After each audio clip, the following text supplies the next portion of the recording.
महाराष्ट्र और झारखंड में चुनाव का ऐलान हो गया है। साथ ही 48 विधानसभा और 2 लोकसभा सीटों पर भी उपचुनाव का ऐलान हुआ है।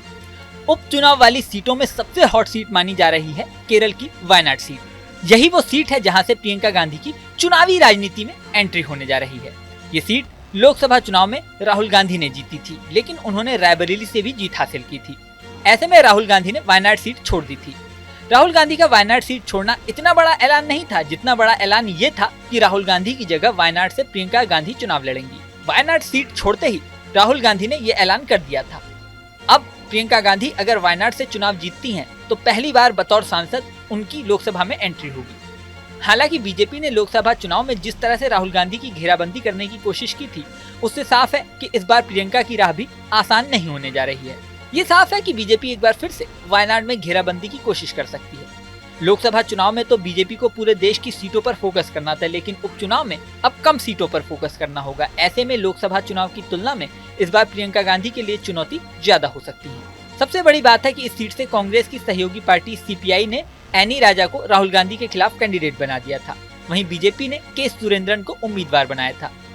इलेक्शन रिजल्ट में राहुल गांधी ने 6,47,000 से ज्यादा वोट पाए थे, जबकि एनी राजा को 2,83,000 से ज्यादा वोट मिले थे।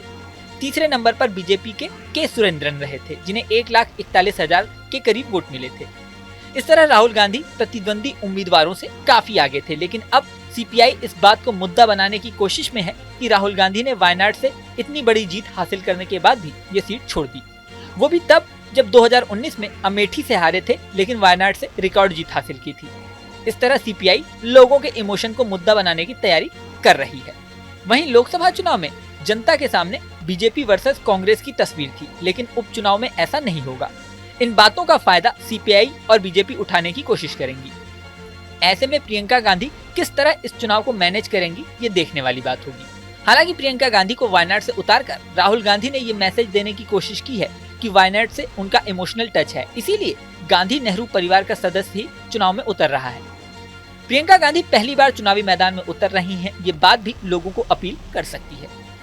बीजेपी के दृष्टिकोण से देखें तो ये सीट सिर्फ एक सीट नहीं है, बल्कि इस सीट से अगर प्रियंका गांधी जीतती हैं, तो कांग्रेस को और ज्यादा मजबूत करेंगी, खास तौर से दक्षिण में। बीजेपी का इस बार का मिशन दक्षिण बेशक पूरी तरह सक्सेसफुल नहीं हुआ हो, लेकिन अगर अब बीजेपी किसी भी तरह प्रियंका गांधी को इस सीट पर जीतने से रोकने में सफल होती है, तो जरूर उसके लिए राहत भरी सांस मिलेगी। ऐसे में इस सीट पर मुकाबला बाकी सीटों से ज्यादा दिलचस्प हो सकता है। इस वीडियो में फिलहाल इतना ही। जल्दी नया वीडियो लेकर आपके सामने फिर आएंगे। बने रहें न्यूज नेशन के डिजिटल प्लेटफॉर्म पर। न्यूज नेशन अब व्हाट्सएप पर खबरों के ताजा अपडेट के लिए न्यूज नेशन के इस क्यूआर कोड को स्कैन करें।